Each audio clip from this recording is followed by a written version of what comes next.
Oi amigos, vamos continuar nosso tema sobre os samaritanos. No primeiro vídeo, falamos sobre sua história, mas hoje falaremos sobre sua situação desde a invasão romana, a dispersão judaica e a situação entre cristãos e muçulmanos. Relações com o Império Romano com os samaritanos. A chegada do Império Romano à região em 63 da Era Comum permitiu aos samaritanos libertarem-se progressivamente dos judeus. Mas as relações com este império foram por vezes conflituosas. Durante o levante judaico de 67 a 73, o imperador Vespasiano temeu assistir a uma aliança dos samaritanos com os judeus. Segundo Flávio Josefo, Vespasiano teria enviado tropas contra os samaritanos, que foram cercados, apesar de terem ficado sem água e de lhes ter sido oferecida a rendição. Os samaritanos resistiram e foram executados.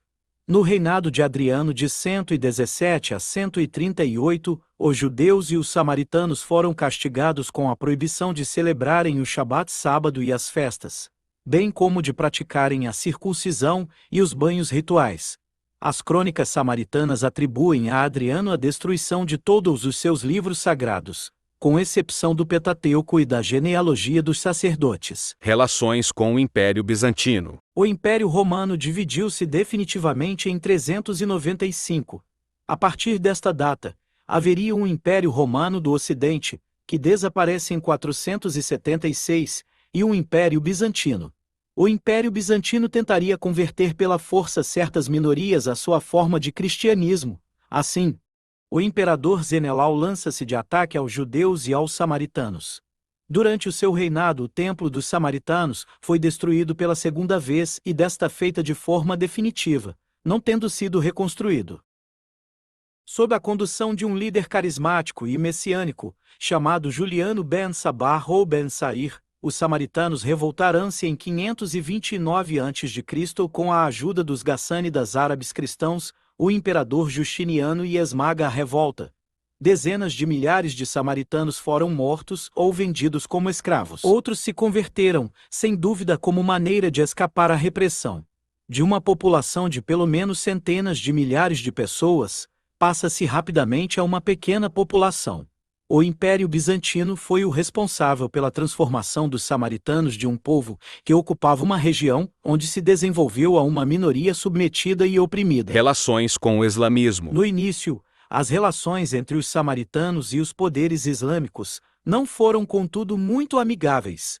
Algumas fontes referem-se à destruição de lugares de culto judaicos e samaritanos no século IX. Os mamelucos teriam destruído lugares de culto samaritanos no século XIV.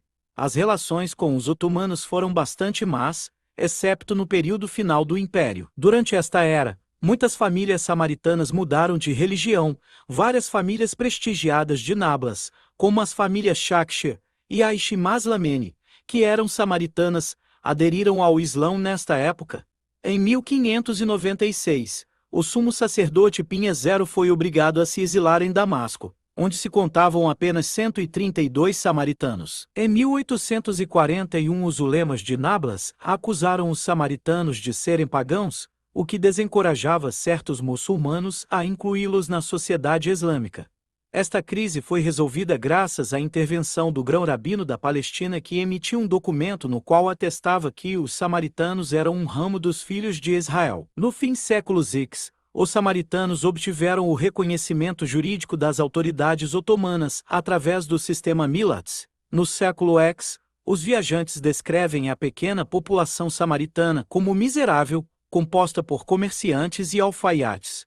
Observação importante: o Alcorão relata que os samaritanos já existiam na época do Êxodo.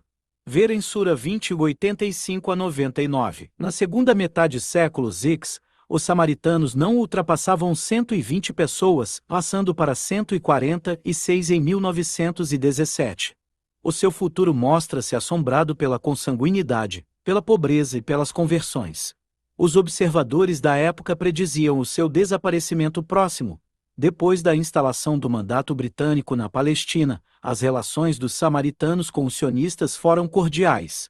Os judeus seculares interessam-se pouco pelas disputas religiosas e reconhecem sem dificuldades os samaritanos como judeus. Hoje a população samaritana é estimada em cerca de 670 pessoas, 2005, que vive no Monte Gerizim e em Olom, comunidade essa criada pelo segundo presidente de Israel, Yitzhak Ben-Zvi, em 1954. Devido à sua resistência a aceitar convertidos, a comunidade samaritana tem sido reduzida grandemente. Além de enfrentar enfermidades genéticas, apenas em tempos recentes foi aceito que homens da comunidade se casem com mulheres judias não samaritanas. Com as relações novamente com os judeus, estão sobrevivendo, após muito tempo de opressão e perseguições. Seu fundamento ainda vem da mesma base do judaísmo autêntico. Sendo os samaritanos são parte da história de Israel e parte do mesmo povo apesar das divergências, quando os samaritanos trocaram os nomes da Tora. Mesmo assim, sua cultura milenar e sua resistência são exemplos para os judeus. Os samaritanos hoje são a prova viva de uma história milenar que ambos compartilham. Você gostou do vídeo? Curte e compartilha. Obrigado.